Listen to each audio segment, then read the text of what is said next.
Welcome to Blessed by Design, a podcast created to encourage, strengthen, and remind you who you are. Every episode is about walking in faith, trusting God's timing, and becoming who you were always meant to be. This is your place to reset, refocus, and move forward with confidence. You were created for more. You are here for a reason. Now let's begin. This episode is From the Garden to Today, Owning Our Choices Through Adam and Eve. There's a story most of us have heard so many times that we think we already understand it, the story of Adam and Eve. And almost every time it comes up, the same question follows. Whose fault was it? Was it Eve? Was it Adam? Was it the serpent? But today, I'm not interested in assigning blame. I'm interested in accountability, because the lesson of the garden didn't stay in the garden. It followed humanity into every generation, including ours. Here's something that often gets overlooked. Before Eve was ever created, Adam was given the instruction. Genesis tells us that God commanded Adam not to eat from the tree of the knowledge of good and evil before Eve existed. Adam knew. He wasn't unaware. He wasn't confused. He wasn't misled. And when Eve entered the picture, Adam had a responsibility, not just to himself, but to leadership, protection, and obedience. Then came the moment. Adam watched. Adam listened.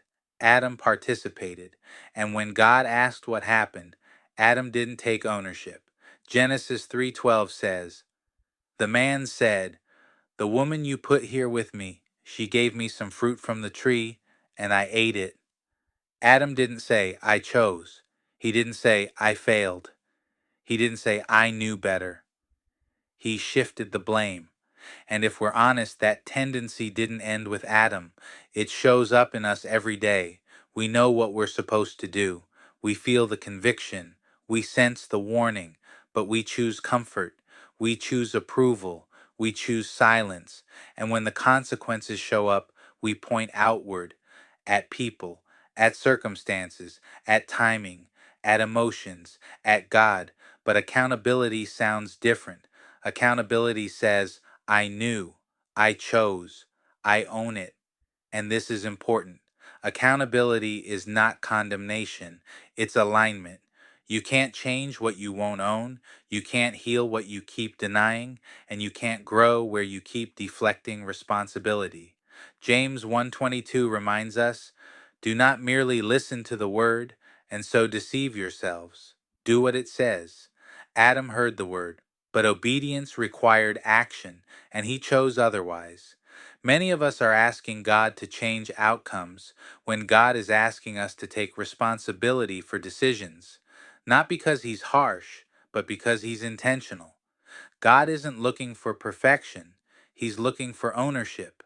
After the fall, God didn't abandon Adam and Eve. He corrected them, he covered them, and he continued the story. That tells us something powerful. Failure doesn't disqualify you. Avoiding accountability delays you. Blessed by design doesn't mean mistake free. It means responsibility driven. It means learning from the garden instead of reliving it. So the real question today isn't whose fault was it? The real question is, where in my life am I avoiding ownership? Because the moment you stop blaming, you start building. And when you take accountability, you step back into alignment. That's how we move forward from the garden to today, owning our choices and growing on purpose.